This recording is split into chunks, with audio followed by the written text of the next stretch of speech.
कोल्हापूर जिल्ह्यासह घाटमाथ्यावर सुरू असलेल्या गेल्या 7 दिवसांपासून मुसळधार पावसामुळे कोल्हापूर जिल्ह्यातील सर्वच नद्यांनी पाणी पातळीमध्ये वाढ झालेली आहे आणि सध्या पंचगंगा नदी ही इशारा पातळीवरून वाहत आहे. खरं पाहायला गेलं तर गेल्या 7 दिवसांपासून कोल्हापूर जिल्हा असेल किंवा घाटमाथा परिसरात असेल, राधानगरी, गगनबावडा आणि दाजीपूर परिसरामध्ये अतिवृष्टी सुरू आहे आणि जिल्ह्यात काही ठिकाणी पावसाची उघडझाप सुरू असली तरी या नदीच्या पाणी पातळीमध्ये सातत्याने वाढ होताना दिसले. खरं पाहायला गेलं तर या पावसाचा जर अंदाज घेतला तर जिल्ह्यातील अनेक छोटे मोठे लघु पाटबंधारे जे आहेत ते आता ओव्हरफ्लो होताना दिसत आहेत.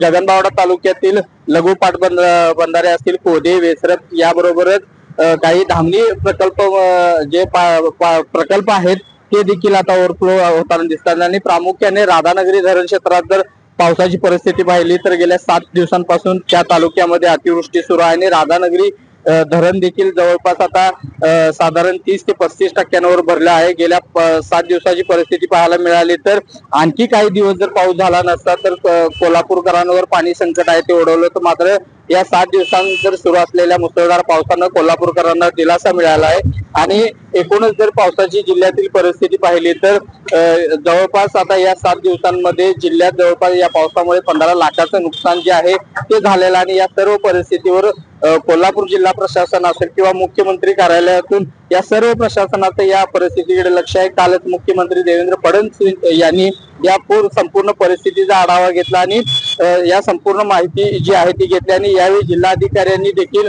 या संपूर्ण परिस्थितीवर आपण लक्ष ठेवून असल्याचं सांगितलं आहे आणि त्याचबरोबर कोणतंही या परिस्थितीत धोका पत्करू नये यासाठी यापूर्वी एनडीआरएफचे पथक आहेत ते कोल्हापुरात दाखल झाले आहेत आणि त्यांनी देखील बाजारभोगा असेल शिवाय चिखली परिसरात असेल पाहणी केलेली आणि या संपूर्ण परिस्थितीत एक अलर्ट मोडवर जे आहे ते जिल्हा प्रशासन आहे.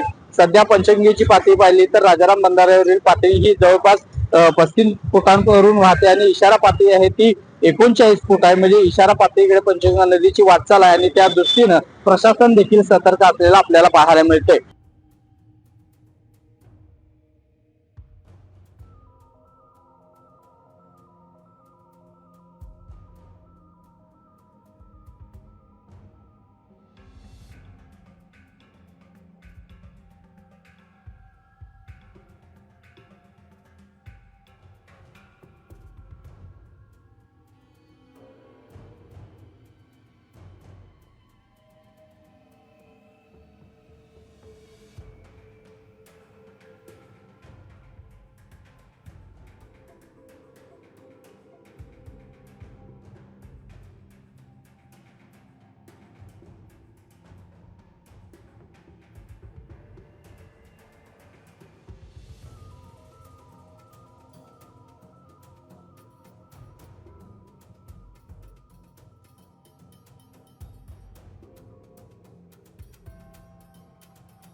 महाराष्ट्रातील सर्व बातम्यांचे विश्वासार्ह व्यासपीठ.